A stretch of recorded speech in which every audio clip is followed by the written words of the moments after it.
Cigars have been around since the 10th century as historians discovered Mayans smoking primitive cigars. Fast forward to the 21st century, cigars have become a novelty, and cigarettes have taken over the market. In 1769, tobacco was introduced to New Zealand by Captain Cook. Ciggies have evolved more than the primitive cigars in the 10th century. There are about 4,000 chemicals in a cigarette. Some nasty ingredients in ciggies are cadmium, found in batteries, carbon monoxide found in car exhaust, beryllium and nuclear chemical, acetone and nail polish remover, tar used in road paving, and many more. Smoking rates in New Zealand have gone down to 16% of adults currently smoking from the 25% in 1996 to 1997. In August 1990, the Smoke-Free Environments Act was passed. The main purpose of the act was to minimize the exposure of non-smokers to secondhand smoke. It helps control the marketing, advertising, and promotion of tobacco products. What could be more refreshing than Newport menthol cigarettes? Newport refreshes while you smoke. It also forms the Health Sponsorship Council, HSC, that replaced tobacco sponsorship of sporting and cultural events with promoting health and healthy lifestyles through social marketing. The Smoke-Free Environments Act bans smoking in public. You cannot smoke in public transport, buildings, school grounds, early childhood centers, and restricted smoking in cafes and restaurants. It bans the sale of tobacco products to people under 18 years old in 1998. It also requires workplaces to have an annually reviewed smoking policy. It also increases the tobacco tax and all the tobacco packs that must have graphic health warnings. It is intended to work by limiting the exposure of secondhand smoke to non-smokers in public areas, especially in areas where kids and non-smokers are present. The banning of the advertisement and promotion of tobacco and having the healthy lifestyle brand approach to social marketing is a better way of influencing people to spend less money on cigarettes. The graphic health warnings on the packages instead of the cigarette brand packages are off-putting and discourages people wanting to buy the cigarette packets, as it shows health issues that arise with smoking. Nearly 85% of New Zealanders are smoke-free. That means most of us are choosing not to smoke. The New Zealand government has set a goal by 2025 that fewer than 5% of New Zealanders will be smokers. This is the government's Smoke-Free New Zealand 2025 goal. Cigarette taxes can affect cigarette purchases and could drive New Zealand closer to the Smoke-Free 2025 goal. Quantity tax is placed on the cigarettes. This is rationally assumed that increasing the tax will make the demand for cigarettes to go down. This is because when tax increases, the price paid by the consumer increases.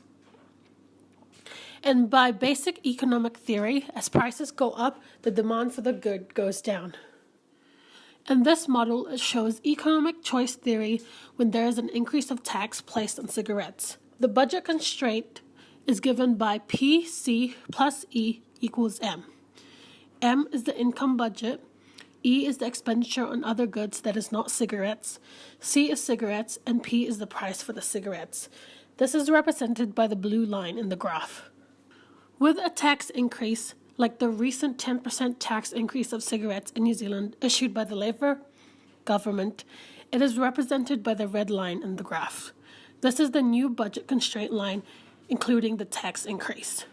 T in the new budget line equation stands for the tax increase. The new budget line is P plus T times C plus E equals M. As seen on the graph, the quantity of the expenditure does not change, but the quantity of cigarettes decreases, making the new budget line steeper. The optimum value of cigarettes has decreased while the expenditure of goods does not. With the tax increase, people cannot afford to buy as many cigarettes as before. The preference in this model is a Cobb-Douglas preference, which can be seen in the function here. Alpha and beta are parameters of the equation. Taking the derivative of the Cobb-Douglas function to find the utility, good 2, which is the expenditure, will not be affected as it is left alone, when the utility of good one, which is cigarettes, is being measured.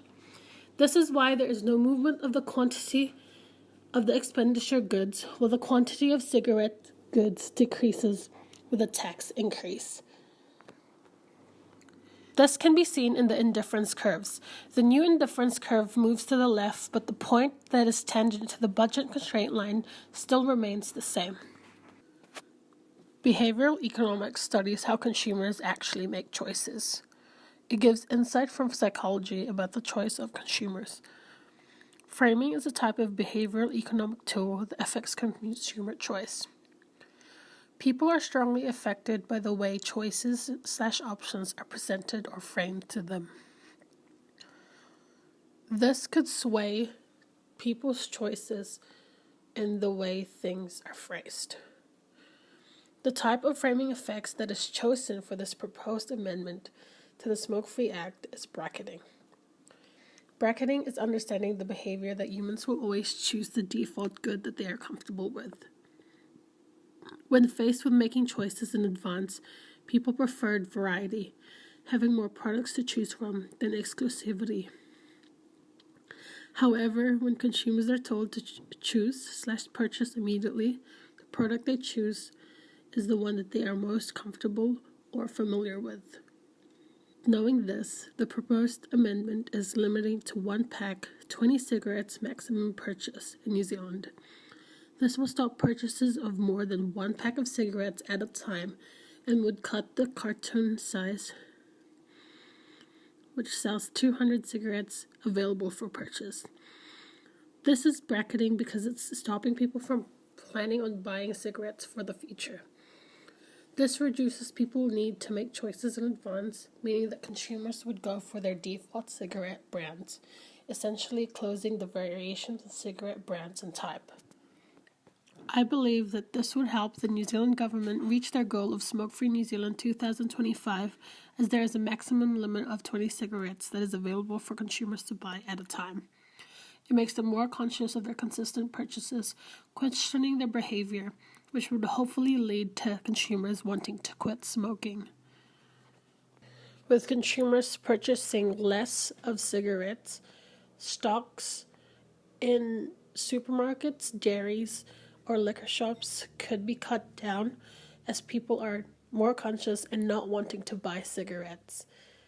This would lead to a decrease in the available cigarette brands and types and would only carry the most common and popular brands.